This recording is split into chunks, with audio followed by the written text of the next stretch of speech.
For more Palantir news updates, remember to press the like button and subscribe. With that being said, let's get right into the video. 6 years from now, the International Space Station will be no more. Plans are underway to retire the International Space Station in the year 2030 and to deorbit the space station, ensuring it burns up in the atmosphere. But there's no need to worry. While the countdown to the International Space Station's end is ticking, the coalition of companies working on a new International Space Station to replace it is expanding rapidly. This initiative, established by privately held Starlab with support from Northrop Grumman, Hilton Hotels, and Airbus, has nearly doubled in size in recent months. Japan's Mitsubishi, Canada's MDA Space, and most recently, America's Palantir Technologies have joined the effort. Jeffrey Seiler reported in June that Starlab is bringing Palantir on board to predict the maintenance needs of its new space station, which is scheduled to launch in the year 2028, and to use data modeling to enhance Starlab's operations across the enterprise. This partnership looks promising. Building the original International Space Station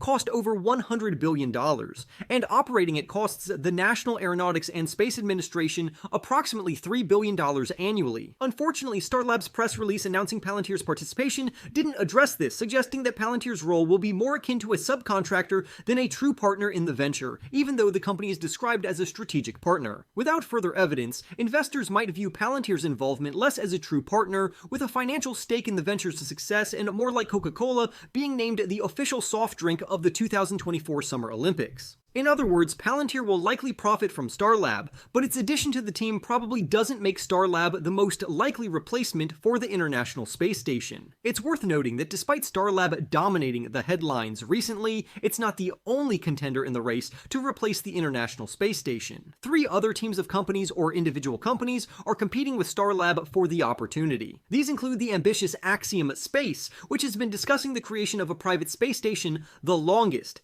and the innovative Vast Space. Meanwhile, Starlab's most formidable competition likely comes from another billionaire, Jeff Bezos, who is backing an ambitious project called Orbital Reef with his substantial financial resources and his Blue Origin space company. With Sierra Space, Redwire, and Boeing also involved, Orbital Reef arguably commands the greatest financial power aside from Starlab, making it at least the second most likely company to successfully complete a private space station project. In that regard, in March, the National Aeronautics and Space Administration announced that the Orbital Reef project passed a significant milestone in testing the life support system it plans to install on its space station. So which of these 4 teams is most likely to build a replacement for the International Space Station? Despite Palantir's incremental contribution, I firmly believe that the Starlab team has the most momentum, and the hundreds of billions in annual revenue commanded by its backers give it the best chance of success. Even if I'm mistaken, the fantastic news for investors is that with so many publicly traded stocks involved in this effort across multiple teams, whoever does end up building a new space station, the chances are very good that you'll have the opportunity to invest in that winner. In the end, the International Space Station is set to retire in the year 2030. Starlab, backed by Northrop Grumman, Hilton Hotels, Airbus, and others, leads the effort to create a new space station. Palantir Technologies has joined it to enhance operational efficiency